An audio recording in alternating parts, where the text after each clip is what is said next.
done set, we day alright. Body done form, not to play all night and dance. Baba, we day alright. Loud that tune and I see my fresh white. My pockets on latch.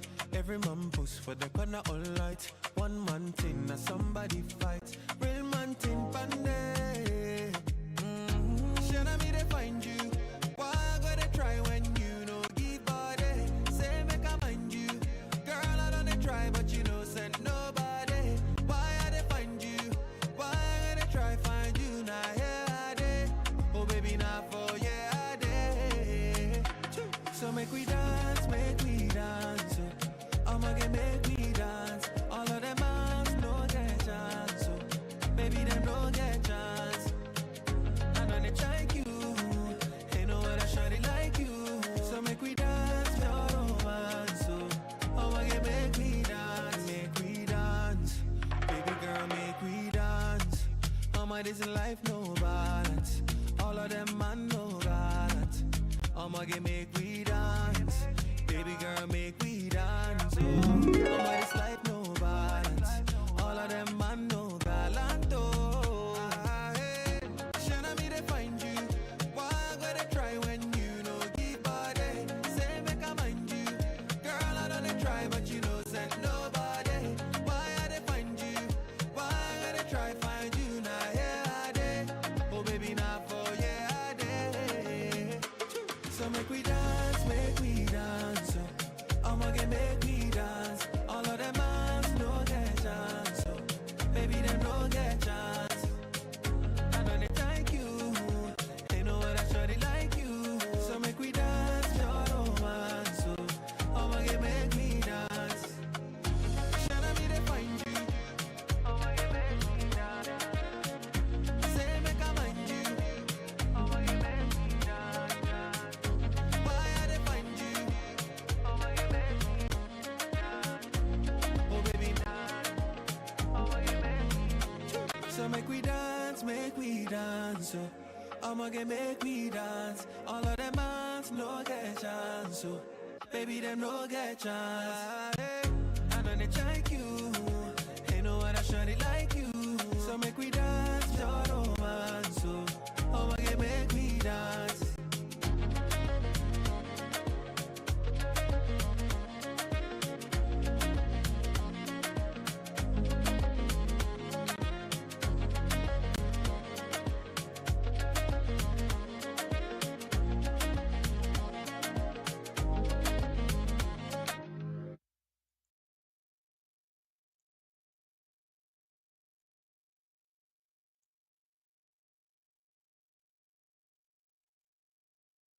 What's up, my koala cuties? It's Nim the Nymph here, and today we are going to be playing House Flipper 2, and we are going to be building some houses, flipping some homes, and maybe, just maybe, we might build a wedding venue, because why the hell not? It sounds like fun. So, without further ado, let's get into today's stream.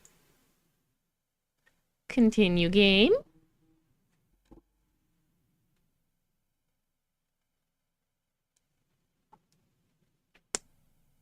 Today's stream.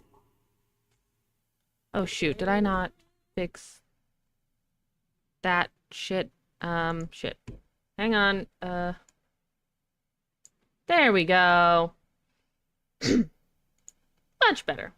I must have bumped it when I was adjusting things before. So, yeah.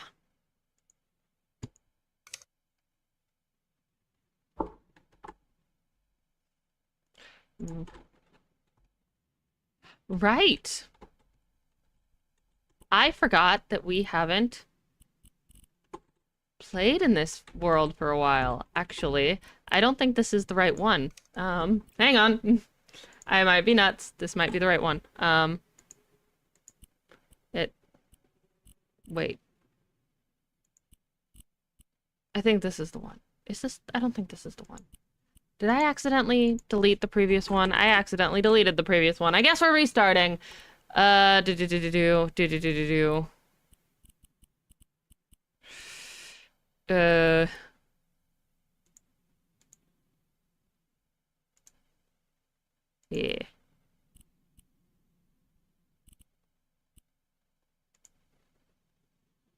Brown eyes. Finish.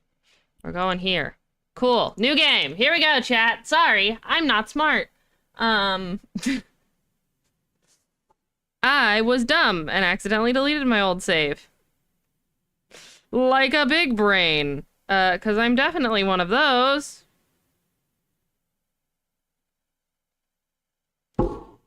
Anyway. Yeah, well, I'm smart, okay? We all know I'm smart. I'm definitely not stupid.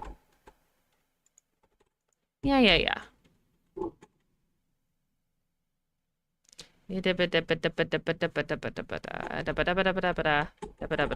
I'm aware of how this all works. Anyway, settings. Why is it quiet?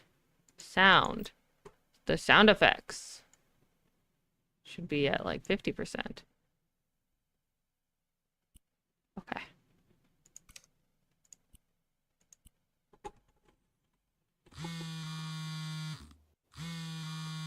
Hello there. Look who's decided to message me after all these years. So, you're interested in house flipping? Begin job. Let's skip that. You are smart. Hey, you are so smart and amazing, you genius. I am a genius with air quotes around it. Okay, the genius comes every once in a while. Not all the time. I am not the brightest bulb in the box, okay?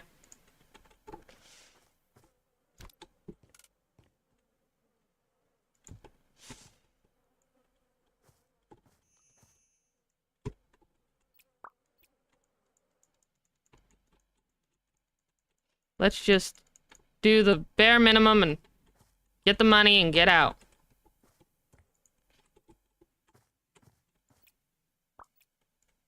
Close the bag. Well, actually, no. Here at Nim the Nymph Incorporated, we don't do anything half-assed. We'll do it all, and we'll do it correctly, but we aren't doing anything extra. Once it says we are 100% complete, we are done. We are out of here.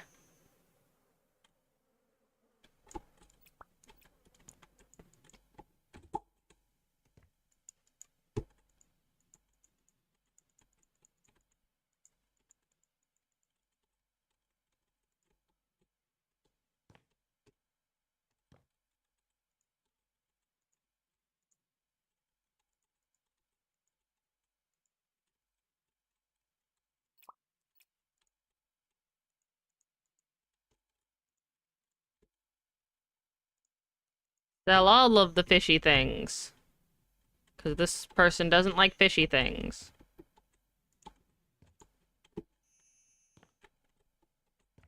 Hello, Nim being extra? Never. Why would I be extra? What's the purpose in being extra? Being extra serves no value, right? There's no reason for me to be extra. Teehee. Proceeds to be extra as fuck.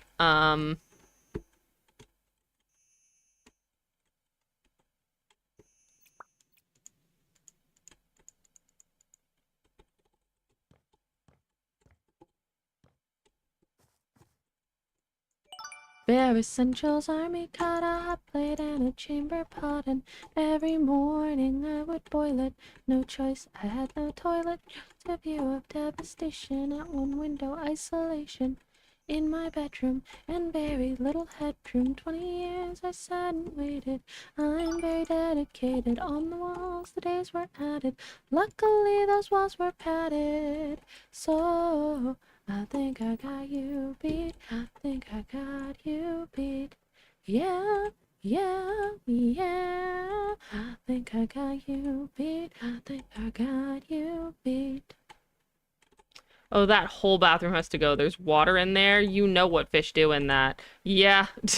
Fish pee in water. Did you know that, guys?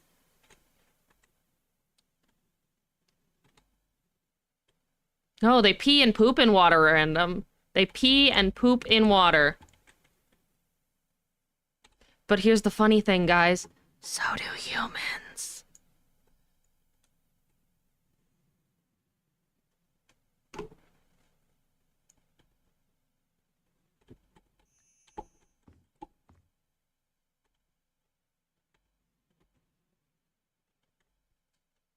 You know, there's someone out there who genuinely believes that fish are not animals.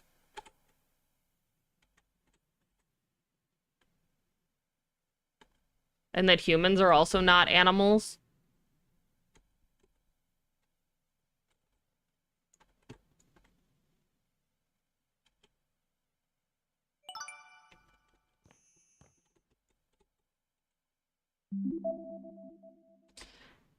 I don't do anything half-assed. They can make a movie about it called The Matrix. Yeah, they made a movie about it called The Matrix. Wait, why do you pee and poop in water? Why don't you do it in nature instead? Well, water is nature, honey. Did you know that water is nature?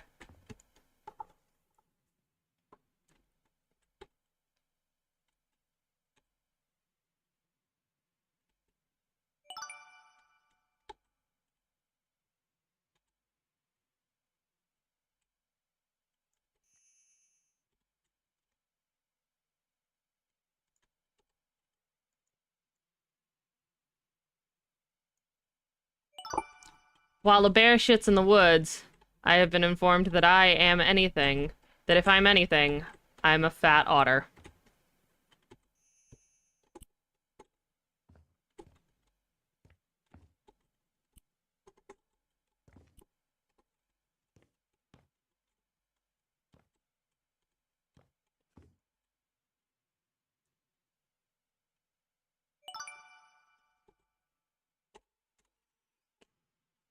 No, water is H2O and nature as well. Nature.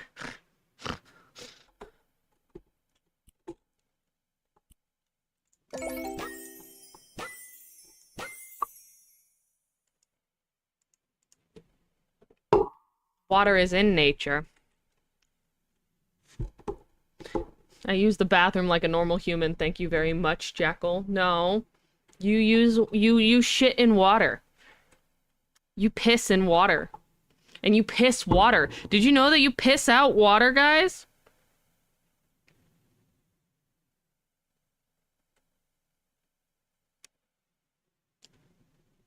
Like...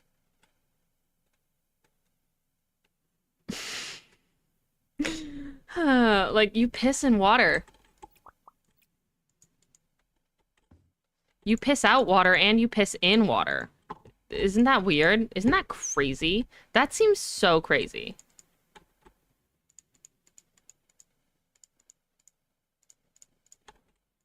I don't need any of this. I need money. Money, money, money, money, money, money, money, money, money. Arr, arr, arr, arr, arr.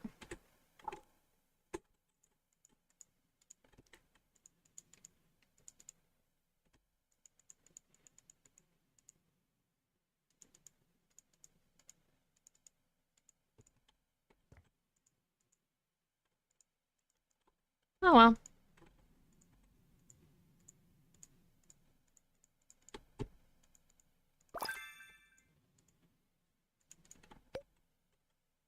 Yes, yes, yes. Perk points, perk points, perk points. Oh well. They'll get replaced eventually.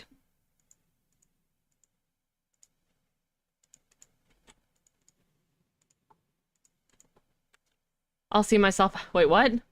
If only you don't have medical. Only if you don't have medical issues. I will defer to your expertise. I'll see myself out. Thank you for all for coming to my stage trials. I'm so confused. I'm so lost and confused, guys. Guys! Guys, I'm confused. Help me. Mom! Mom! I want my mom! Is that like a TED Talk? I don't know what a TED Talk is, but I don't know. I don't know. I'm kidding. I don't know. I'm not having a brain day today, chat. I am low on spoons and high on chaos, okay? Who knows? Maybe I'll get high on weed later. I don't know. Weed is legal where I am, so none of y'all motherfuckers bitch and moan, okay? Chaos, you say? Yes, but not rage baiting. If you try to rage bait me today, I might actually bite your head off, okay? I am a person with limitations.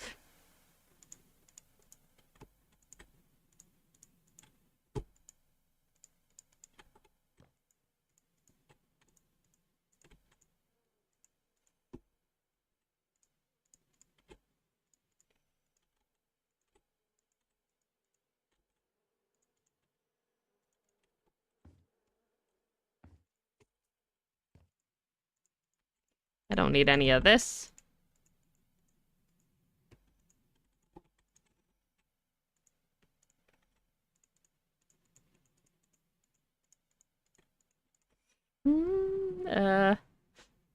Lucky I have little spoons for nonsense, but I have all of the spoons for chaotic nonsense. But none of the bullshit that Jackal normally pulls. I don't have the brain cells for it today. Sorry, Jackal. Unfortunately, I do not have the brains for you.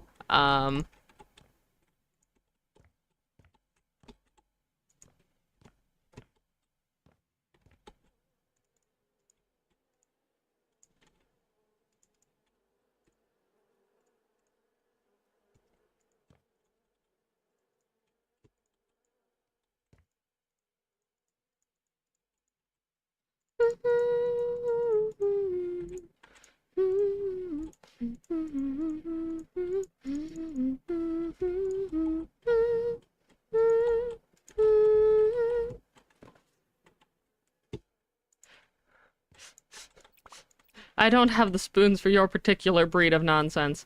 Oh, right, we talked about some koalas we wanted made.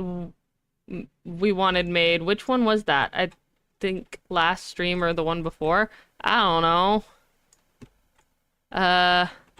I know that at one point there was the greatest koala, which was a koala in a circus hat and cane. An old man koala, which has a beard and a cane, because Jackal's old.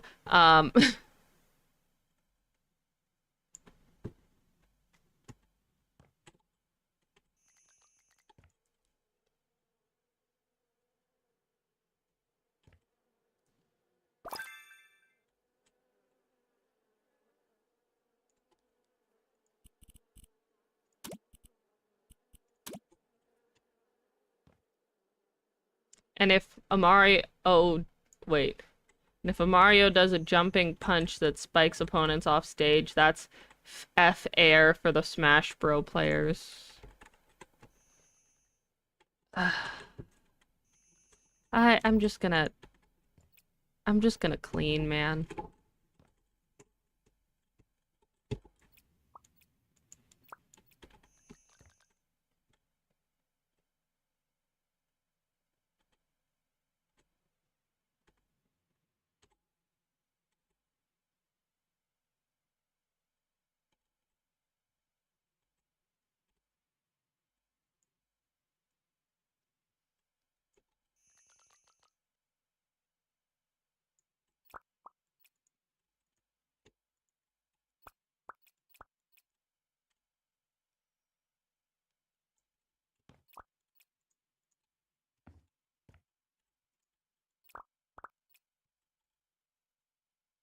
We need a confused koala with little question marks floating around its head. Okay, I will... Jackal! The last three I have in Discord are clapping koala, koala with a cane and a top hat, and old bearded koala. I did finish the clapping koala. I just need to upload it. That's on me. I just haven't uploaded it yet. Which, actually, I think I can do right now if you give me just a second. Give me just a second, chat. I can upload the clapping koala. Because that one was the easiest to design. And it didn't make me want to rip my hair out. So give me just a second, a second. Second, a second. Ooh. Second, a second. Second, a second. Second, a second. Why am I saying second, a second like that? I'm so weird.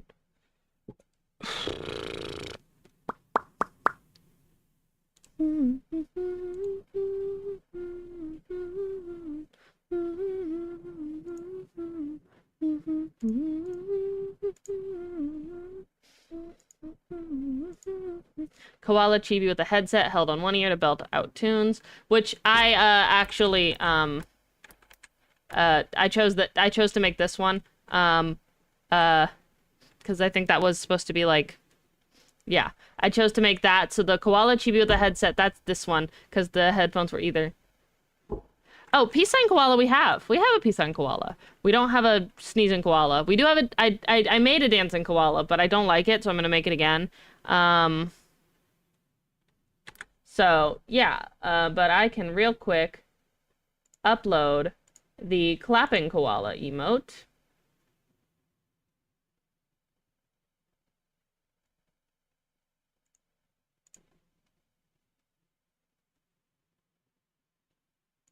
If you'll give me a moment.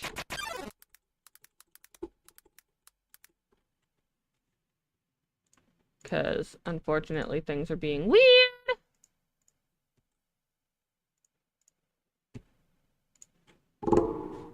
Anyone a fan of Power Rangers Time Force? Because I found out he's gonna be at the con I'm going to in 2 weeks, the Red Ranger. Nice.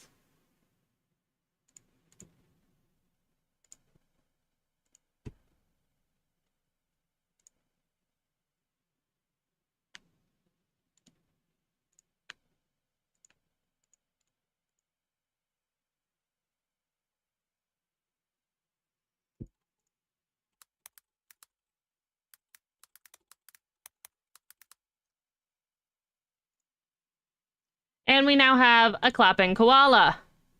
You just gotta reload your page.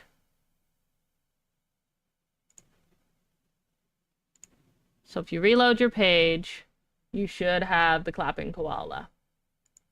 Let me just go and double check it.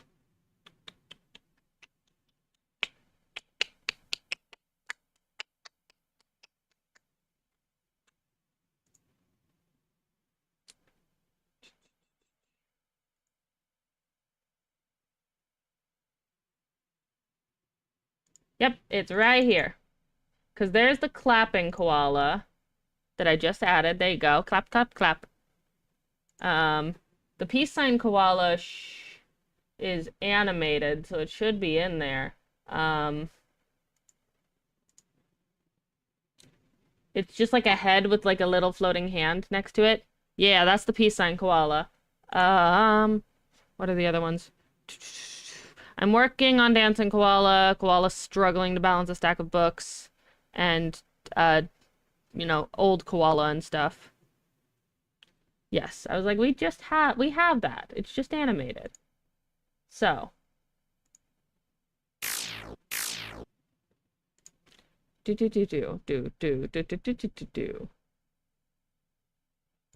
Anywho, back to the game. Clap, clap, popcorn, clap, clap, popcorn, clap, clap, popcorn, clap, clap, popcorn. Right. It was so confusing when I first watched it when I was little. Ah, the Red Power Ranger. We're still talking about that. I didn't watch Power Rangers that much growing up. Power Rangers wasn't really my jam. I watched Go Diego Go a lot. Like a lot. Mostly because I found Diego kind of attractive as a child. Is that weird that my child self found Diego attractive? Yes. I'm aware I sold my laptop. I know what I'm doing. Please feck off to the highest of degrees.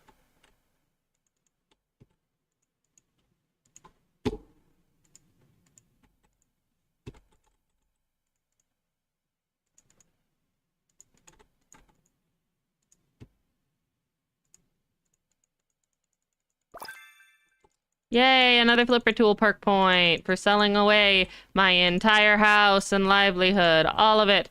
Away with you. The name's away. Away with you.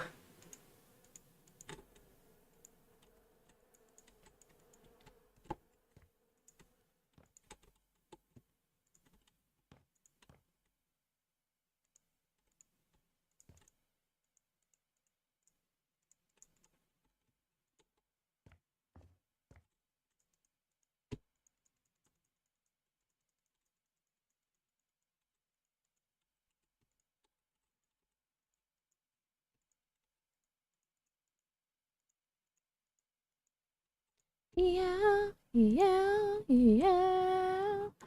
Why the fuck was one section of hanging countertop, never mind not going there? I'm so confused by existence in this channel. I don't know where anything or anyone is going with any what. I don't know what's happening. All I know is that I'm Eepagee Bean.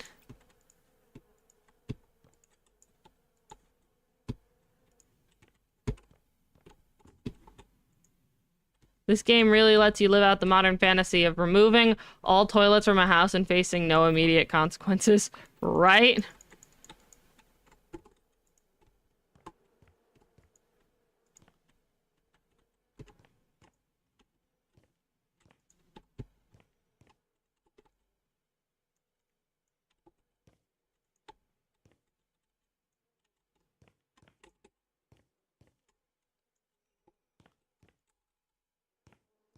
Cozy up.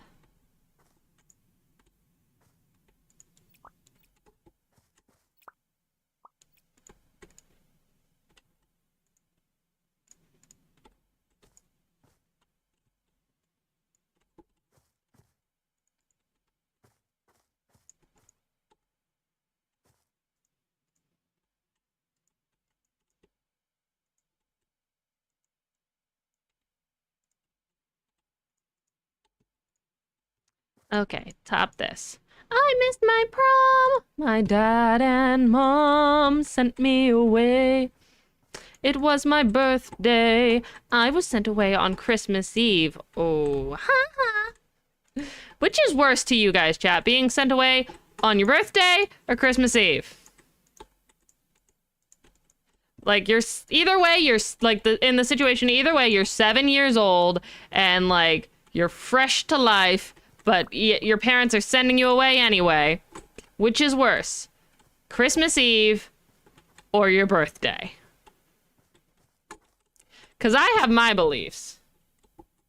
Yeah, being sent away on my birthday as a child feels so much worse than Christmas Eve because as a child, your brain just goes, oh, Santa will come to wherever I am now.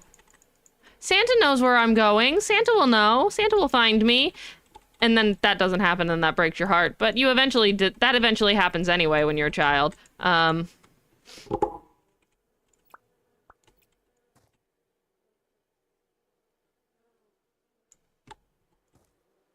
Like, it's my birthday. What do you mean I'm going away? I don't want to go away.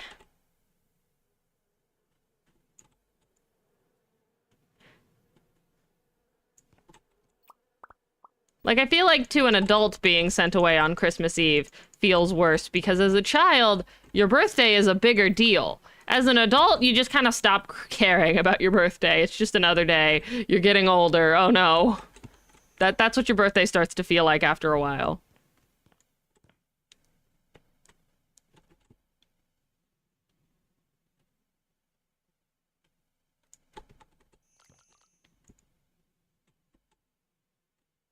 Your birthday has never been a big deal? Why?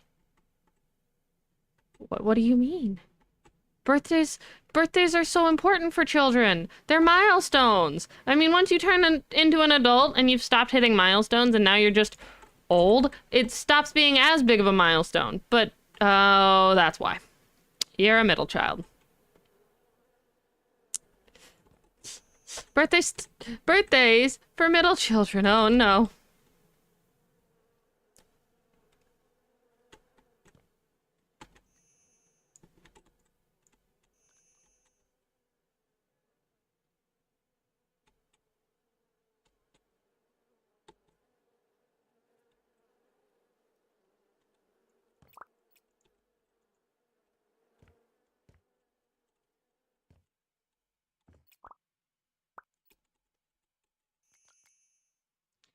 It's whatever.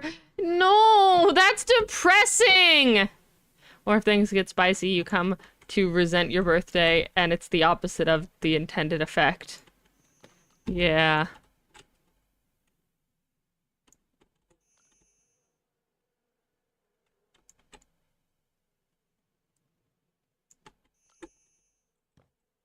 I mean, I resent the day I was born, not because it's my birthday, but because it was the day I was born and dragged into this hellhole of a world. Okay? I don't like it here. This place sucks. Earth sucks. People suck. I take my birthday off for work, not to celebrate, but because I won't be too depressed to function that day. Fucking real.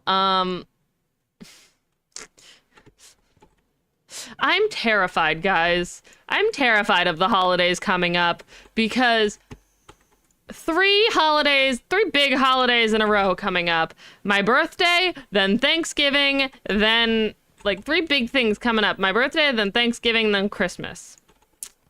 And here's the thing. I have 3 boyfriends who are all so heart set on spoiling me, and I'm terrified. I'm scared. It's scary.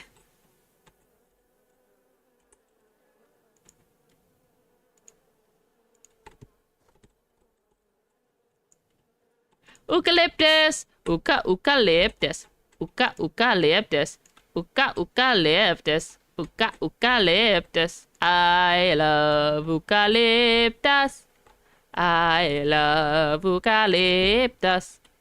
I love eucalyptus. I love eucalyptus. I love eucalyptus. Eucalyptus.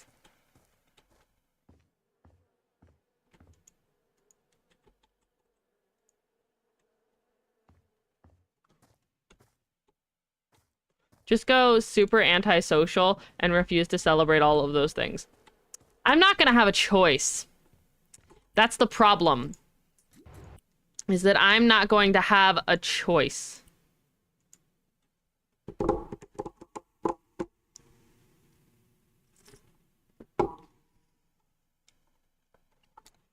I already don't have a choice in the fact that one of my boyfriends is sending me a package.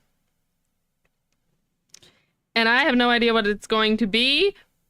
All I know is your birthday, and I do give people stuff on birthday. All I know is your birthday, and I do give people stuff on birthdays because of my family. Maniacal laughter. Ah!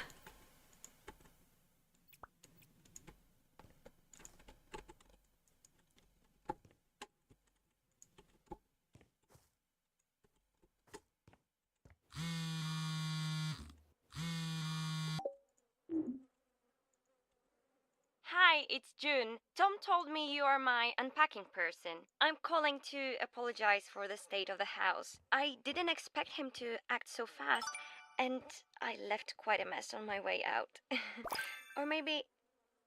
Gosh, I feel a bit awkward to ask, but since you're already dealing with my stuff, could you also clean the house? You may need to, I'm afraid, to make space for my things.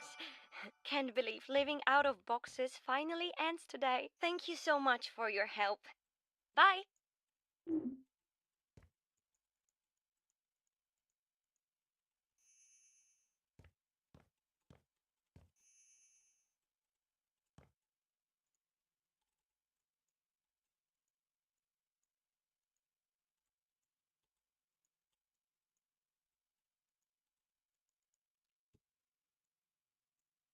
Boyfriend with a package stares down the camera. Good night, everybody. Of course you'd make that joke.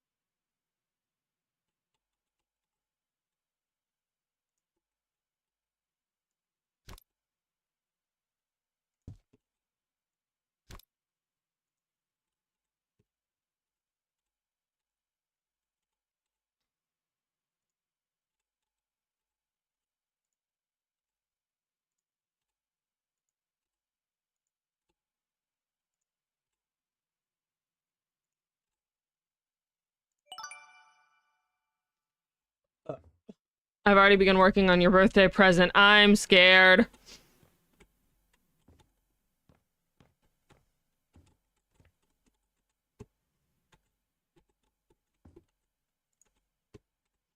I'm scared of what it could possibly be. I don't understand why people see the need to celebrate me. I'm not that extraordinary, okay? I'm just a person. I'm just a being. I am no better than any of you. I am just a being. I am made of flesh and bone and blood and issues. All of the issues. So many issues. I am not that cool.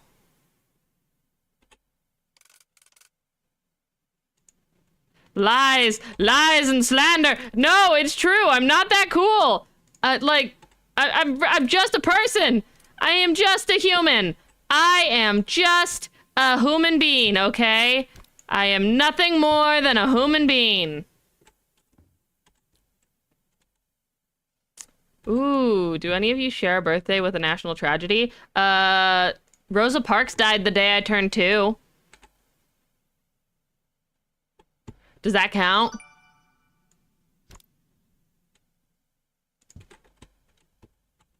Rosa Parks died on my 2nd birthday. I don't know if that counts as a national tragedy, but it's surely a tragedy for, you know, Black history and shit. Like, it's depressing.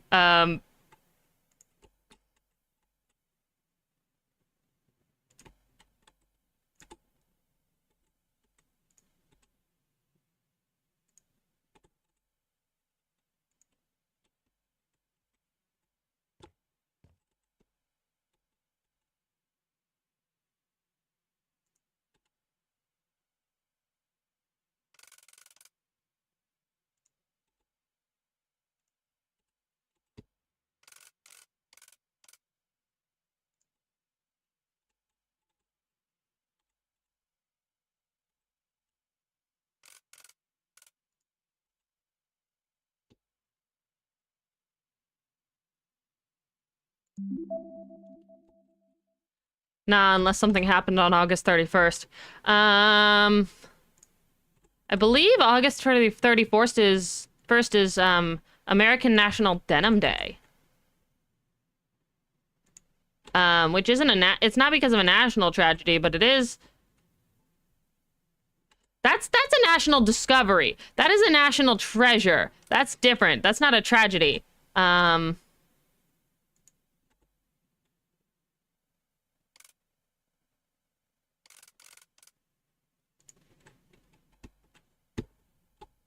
Where's the last box? Oh, right here.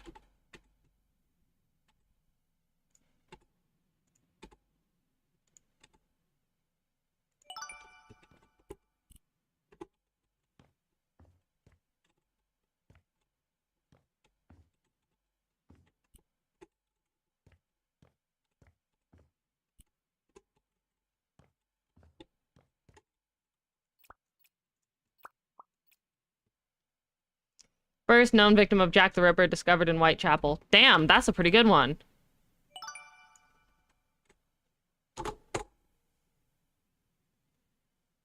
But yeah, Jackal, I believe that August 31st is American National Denim Day.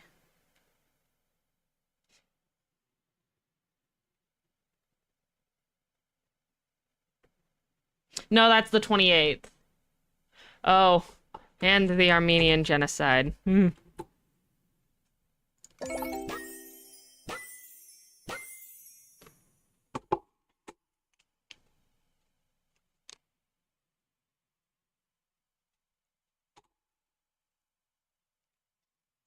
Oh fuck, and Princess Diana died, but well, not national for random specifically. Yeah. National Denim Day is the 28th, for, you know, America. And National Denim Day is depressing, so.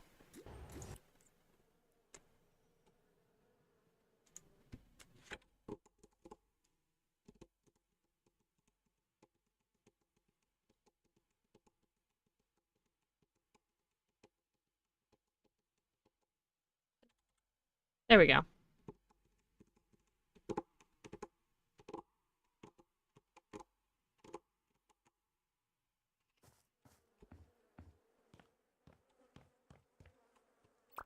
Pigs.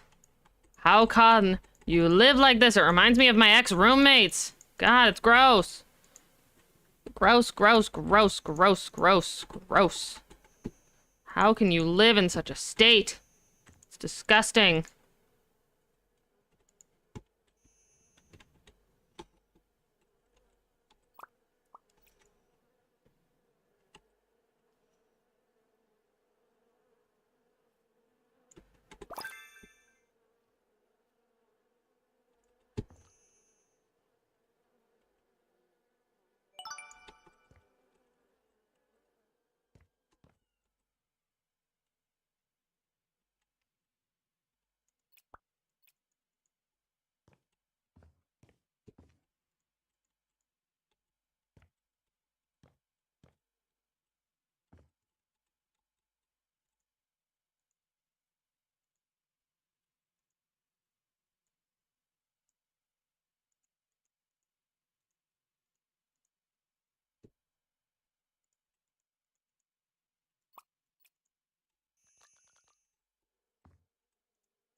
Fun birthday trauma. My grandfather died 1 week after I was born. I also his widow, who lived with us and was at my first 17 birthdays after that, could not go through the event without being reminded of his death or voicing this information.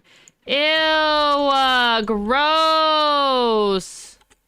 Ew, disgusting. Evisceration. Delete. It's not about you and your trauma and your bullshit. There is a child who had nothing to do with it that we are celebrating. Learn to embrace the good things around you instead of just being obnoxiously overbearing and doing stupid shit like that. They are a child. They had nothing to do with it, okay? Ugh, Gen X and boomers cannot stand when things are not about them. Ew. Disgusting!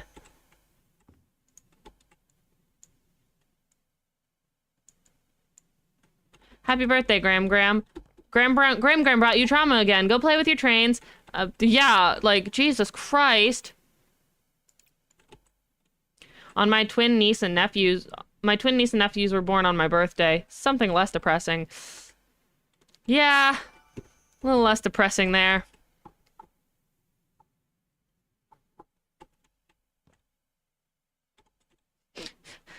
Back on the trauma note, I recently found out that my mother lied to my grandfather for years, telling him that my uncle had committed suicide instead of that he had died of a brain tumor.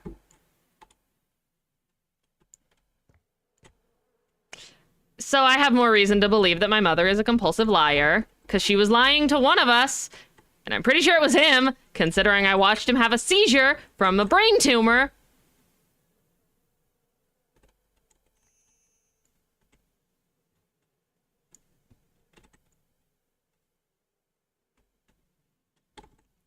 My mother lied about a lot of things, okay? Trauma bomb. My mother sucked, okay? And I hate her.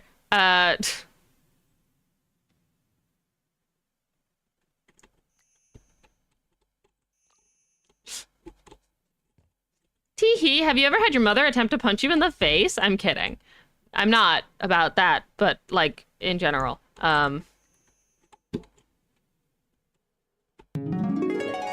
Hydration! Glug glug!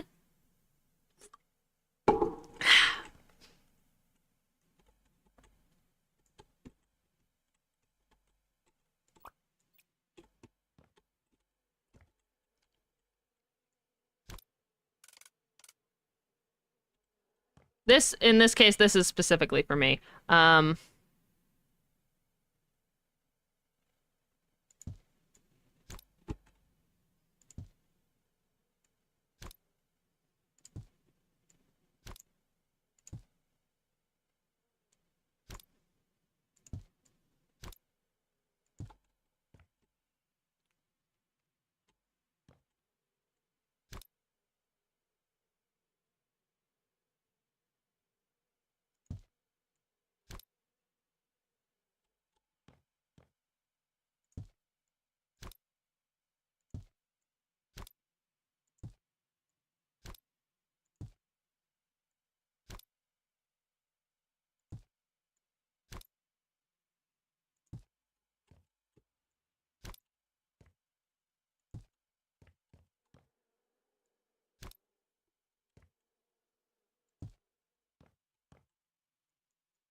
No, but I got...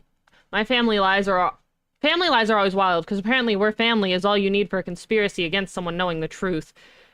No, but I got into a fist fight with my stepdad when I turned 19 or 20. I can't remember what birthday it was.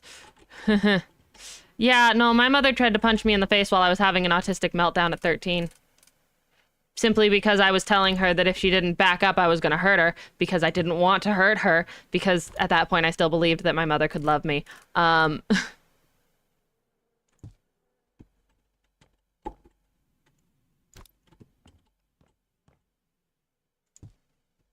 So she took that as a threat instead of, an overwhelmed child telling her that they needed to back up. She needed to back up or she was going to get hurt because, overstimulated and overwhelmed.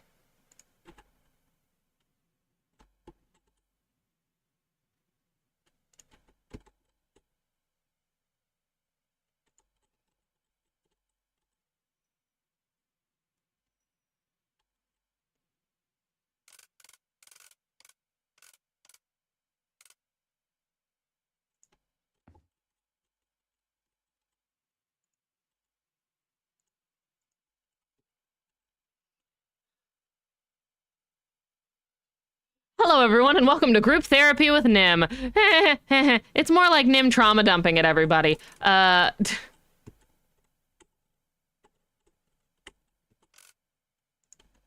everyone, and welcome to Nim trauma dumps on y'all.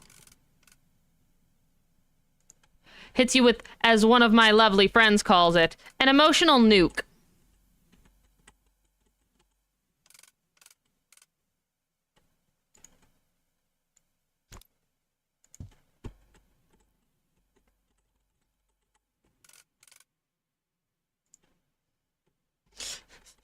Rant alert. Blink, blink. Blink, blink. Blink, blink. Blinkity, blink, blink, blink. Blink, blink, blink. Blinkity, blink, blink, blink. Blink, blink, blink. Blinkity, blink, blink, blink. Blink, blink, blink. Blinkity, blink, blink, blink.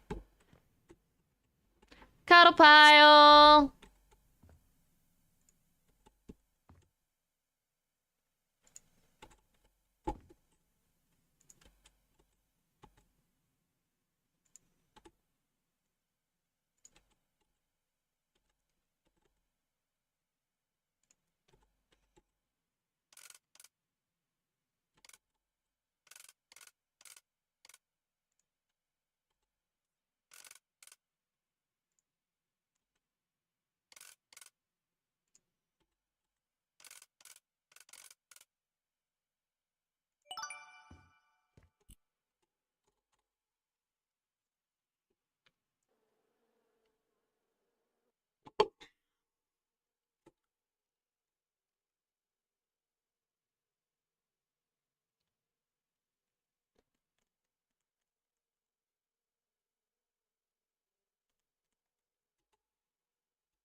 Ah.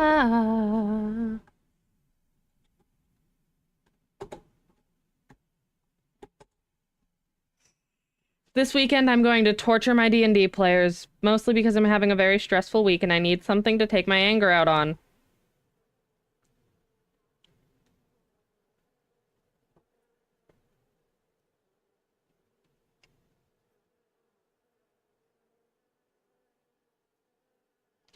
So, everyone here is gonna get... Or everyone there is gonna get destroyed. Destroyed. Yes. Much fear. Because the current map that they are in takes several turns to get across. Actually, no. I'm not gonna ask them to solve a puzzle for 5-year-olds. I did that in the very first session. It was a bunch of math puzzles for first graders, and it took them 2 hours. I simultaneously over and underestimated them when it came to that particular set of things. don't ask me how I both over and underestimated them. I don't know. I thought they were smarter than they were, and they were smarter than they were, but also dumber than they were.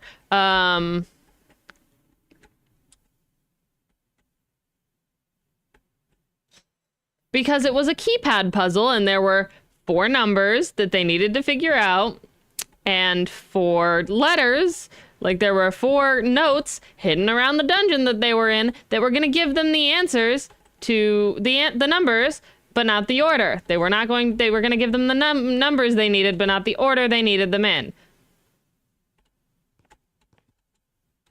I think I am both dumber and smarter than you think I cannot be estimated. I am both dumber and smarter than you think. I cannot be estimated. Well, you can be estimated now that I understand just how dumb you are in certain places. But yeah, so like I put them in a dungeon with a keypad on the floor and a bunch of like notes with little riddles on them hidden around the dungeon, okay? Simple, easy. I thought it'd be in and out, like it wouldn't be that hard. It took them 2 hours. Just to state that it took them 2 hours to solve this dungeon that I designed with riddles for first graders. The thing that really got them was what I like to call the chicken puzzle.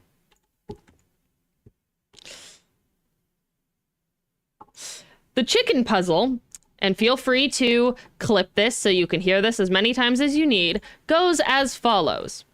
If a hen and a half lay an egg and a half in a day and a half... Hi, Steven here, the unfortunate owner of the house you've agreed to clean. The game. Well, I'll repeat the riddle after the game audio does stuff. Did the garbage dump in my roommate's room scare you off? I know. One I couldn't bring myself to take. Hey, on. I got that one right. I was ignored. Yes. Like this, and to live like that for months? Yes, int. Unbelievable. But to the point. You got it right mathematically, but you did not get the riddle itself correct. Some time ago. I need to remind you of that. You got the math right, but you got the riddle wrong. College. It would be a pity to lose it now.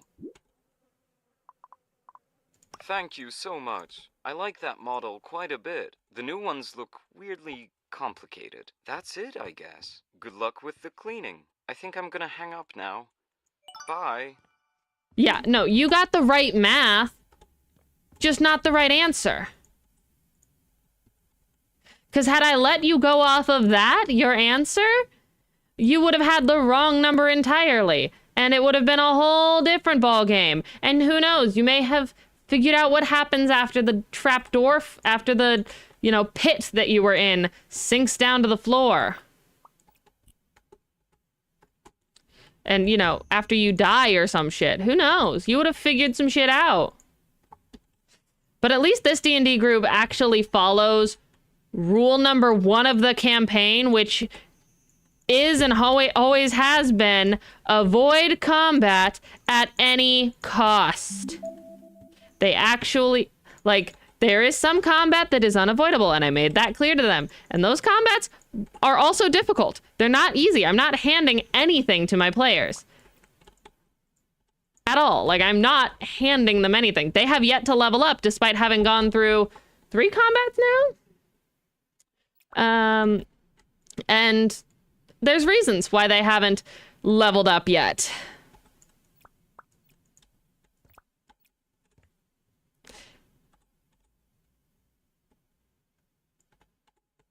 I know exactly when my players will level up and what they will level up from. I know. I have it all planned. I am prepared. But the riddle is as follows. If a hen and a half lays an egg and a half in a day and a half, how many eggs will half a dozen hens lay in half a dozen days?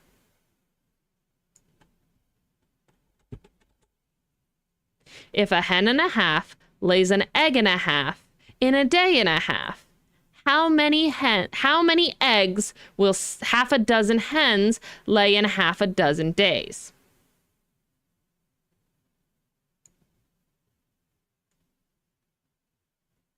If anybody other than Bear, and if Dakota's here other than Dakota, would like to try and answer that, go ahead.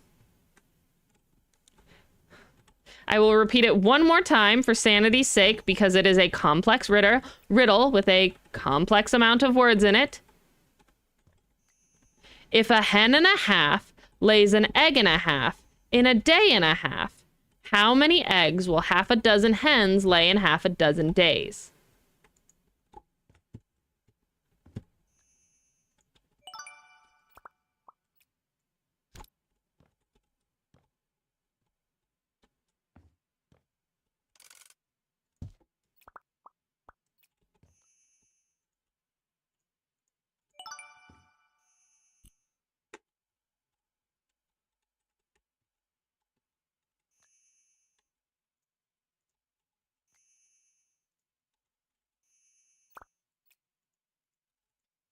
No, that is incorrect, Jackal.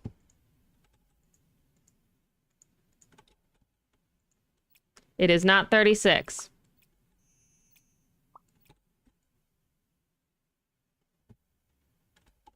I will repeat the riddle one more time, and we'll see how long it takes chat to get it. If half a dozen hens, if a hen and a half lays an egg and a half in a day and a half, how many eggs will half a dozen hens lay in half a dozen days?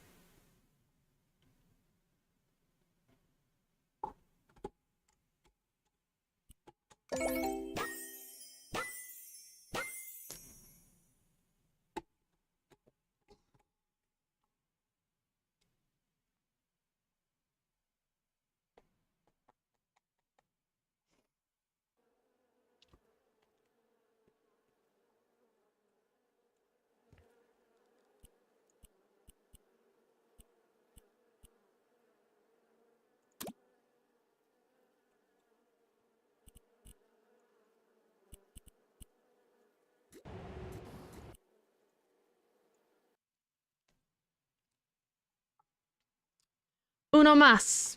If a hen and a half lays an egg and a half in a day and a half.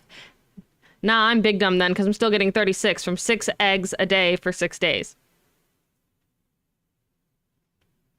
A hen and a half lays an egg and a half in a day and a half. How many eggs will half a dozen hens lay in half a dozen days?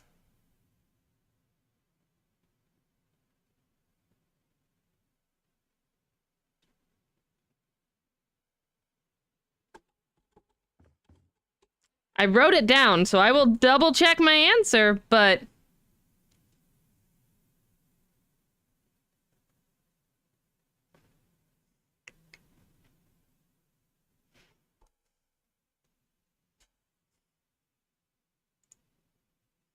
Gotta open my D&D paper here.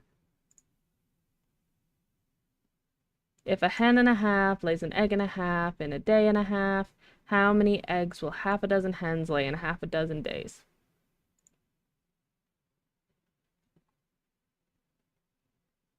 Keep in mind, I copied and pasted these from a children's math riddle forum. I will copy and paste the exact wording.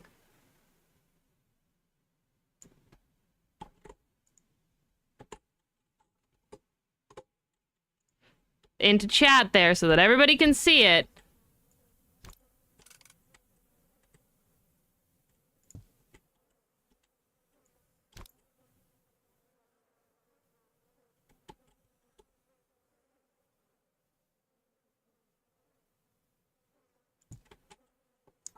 Because if a hen and a half takes a day and a half, that makes an egg and a day and a half and makes an egg and a half. You can reduce all the halves down, and that's the same as one hen taking 1 day to lay 1 egg. If a dozen is 12, if a dozen is 12, half a dozen is 6. Hens over 6 days.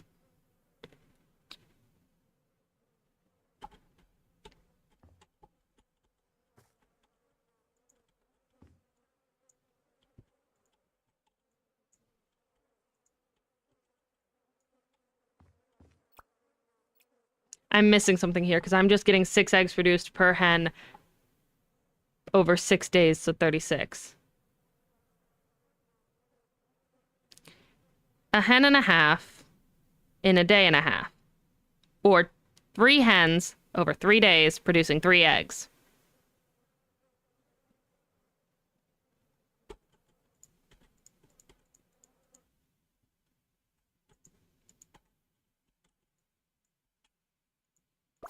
Because your reduction does not include the half day it takes to make that half egg.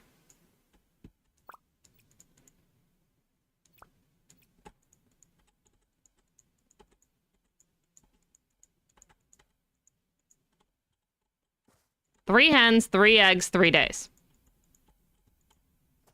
People who are adults, who are good at math, overcomplicate math a lot, I've realized. As someone who has severe dyscalculia and struggles with math in general, I've noticed that everyone I've ever known who's been good at math overcomplicates math.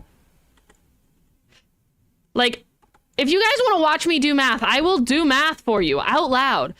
Just give me 2 numbers to subtract specifically. Like, addition and subtraction is where I shine. Multiplication and division gets a little complicated, and I suck there. But like, if you give me a math problem, yeah, that's literally why schools use word problems. Yeah, I know. I'm dyscalculic, and here's the thing: I like word problems. Ask me how old someone would be if they were born in a specific year, and I can talk you through exactly how I get my answer.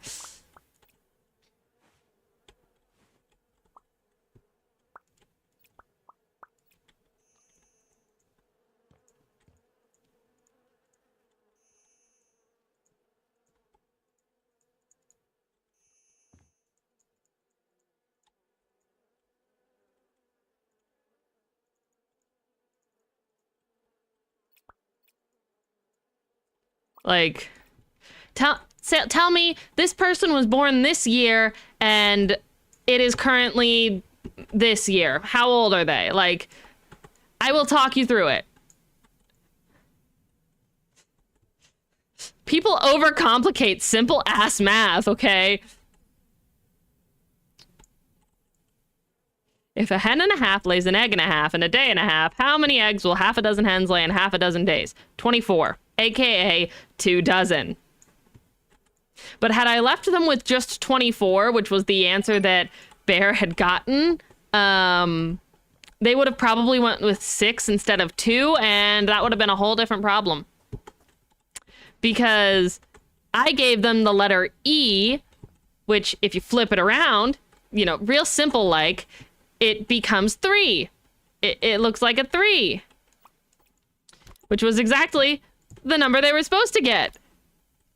And I ended up having to give them like some big hints because they just, like lovingly, they just kept overcomplicating the simple problems I was giving them.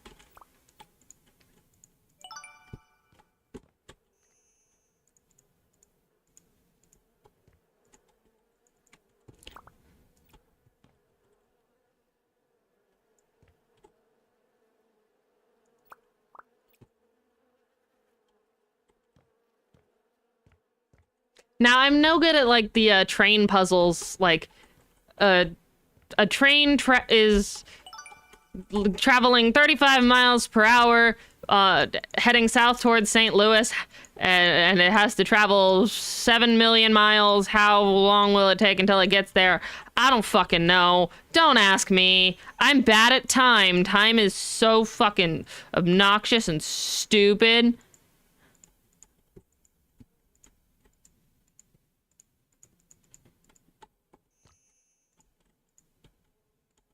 Time is bullshit. Time is a tool you can put on the wall or wear it on your wrist. The past is far behind you and the future doesn't exist. What's the time? It's 8:45. Time to have a bath. But what do you mean? We're already clean. Scrub, scrub, scrub till the water's brown.